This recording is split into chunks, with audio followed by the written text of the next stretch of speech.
Exactly 1 month ago, we revived a dead Town Hall 14 village that was inactive for 2 years, upgraded to Town Hall 15, and boy did those returning player boosts help. What's going on, my friends from Clash of Clans? My name is Joe and welcome back for episode 4 of the Town Hall 15 free-to-play series, and in this video we're going to show you our 30-day progress for building upgrades, laboratory, heroes, hero equipment, and pets, as well as showing the army that I've been using in my ranked battle attacks, because that just went live a few weeks ago and it's actually been very interesting, at least from my perspective. But let's go ahead and jump into our progress base. Now keep in mind that when we got this account active again and went to Town Hall 15, we went into this level with half off because of the returning player boost, and boys, that changes everything. I mean, it made the overall experience for upgrading things at this level way more enjoyable than what it would be if you were playing all the time. And that sucks to say, you know what I mean? Because for those of you that have been grinding the game this entire time, you do have a slight advantage because you probably have epic abilities unlocked and you have higher levels on your hero equipment and or for days, maybe. But coming back to the game, they do give you a little bit of something for speeding up the progress. So since our upgrade priority guide, we upgraded Laboratory, Hero Hall, the Pet House 4 levels to unlock Frosty, Diggy, Poison Lizard, and Phoenix. We've been upgrading Phoenix since this building got to its max level, and it's currently going to level 8. We only got 2 more levels to go on Phoenix, and we'll be maxed there. After that, I'm really not sure what I'm going to upgrade because most of this stuff I do not use.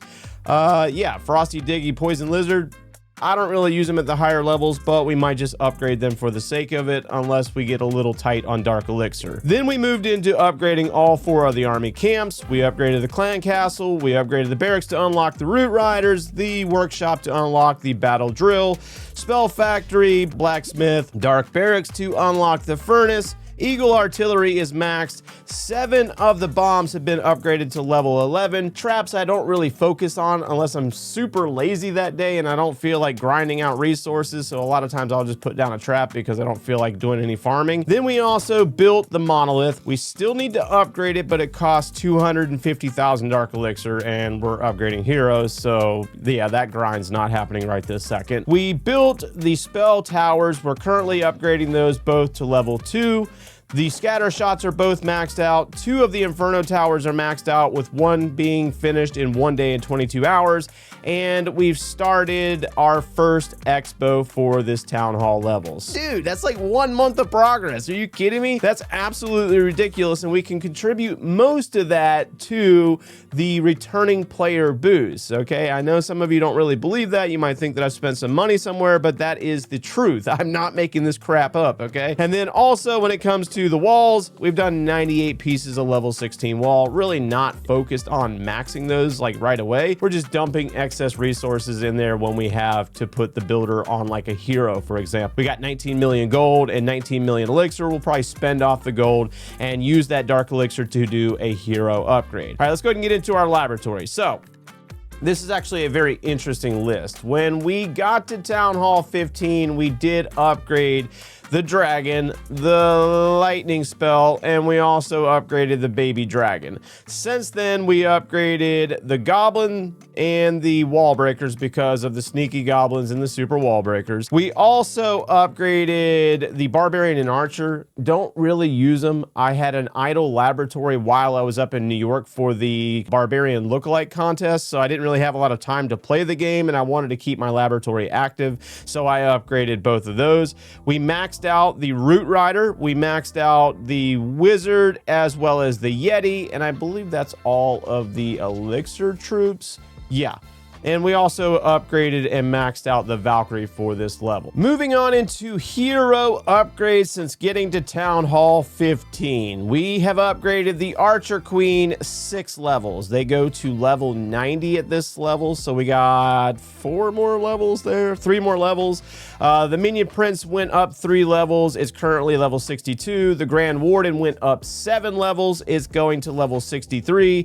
And I have the Dark Elixir to put the Royal Champion back down down for upgrade. And ideally, what I've been doing with these hero upgrades is I will try to put them down in between the ranked battles. You know, I do my attacks and then I'll try to get a hero down. And then by the time this comes back around in a week, the hero should be back. At least that's what I'm trying to do. But it's a matter of grinding out the resources and getting the heroes down as soon as possible, and then hoping that they're back, if not having to wait a day to do my attacks, which is really, really annoying. But obviously the hero upgrades will pay off in the end. Jumping into the blacksmith, and this is where we have been slowed down drastically. You know, it seems like we've made a ton of progress on buildings, but hero equipment is obviously the bottleneck in this game. It's the slowest thing you can upgrade because you have to collect the ore, and if you're not buying it with real money, then you're just, you know, bound by what the game gives you. So we did do some upgrades in the last 30 days. We upgraded the giant arrow to level 18. That went up 8 levels.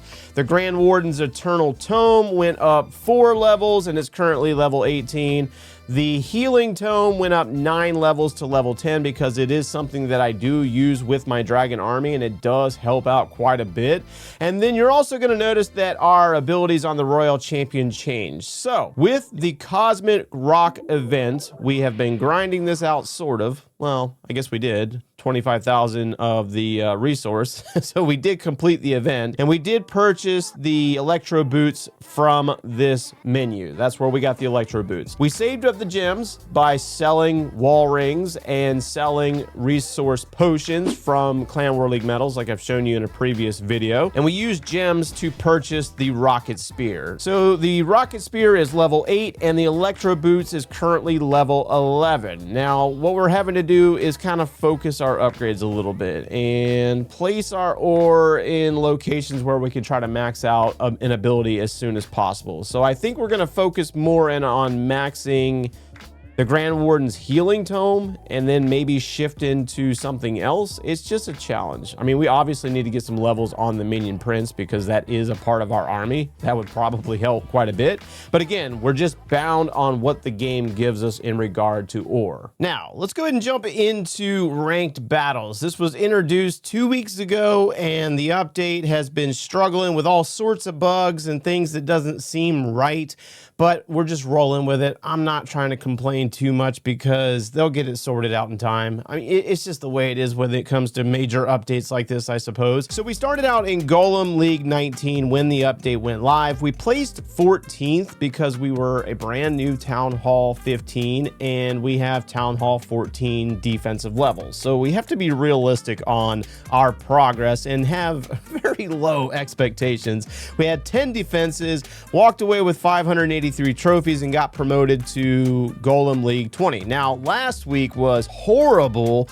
We only got 486. I must have had some bad attacks going on in there because I was playing with the Lavaloons. I was trying to do some spamming with the Lavaloons and it didn't work out. We placed 47th and stayed in Golem League 20. So this week, we are currently number 2 on the leaderboards, and we have 485 cups with only 4 defenses out of 12. When it comes to the battle log, I made a couple of mistakes actually. So we got one star there. I don't know what happened there. I must have goofed, but completely missed the town hall. That was absolutely horrible. And we had 1 time fail. The rest of them were all 3 stars. So let me show you the army to give you an example of what I'm using. Obviously, with Clash of Clans these days, there's so many different ways to play with all the different hero abilities that everybody's got their own opinion on what they feel is the best army. I feel like this is one of the most consistent armies for me, and it's working down in these lower levels. Not saying that this is something that's going to work in the higher levels like actual Legends League, because I believe Root Riders is still the thing up there.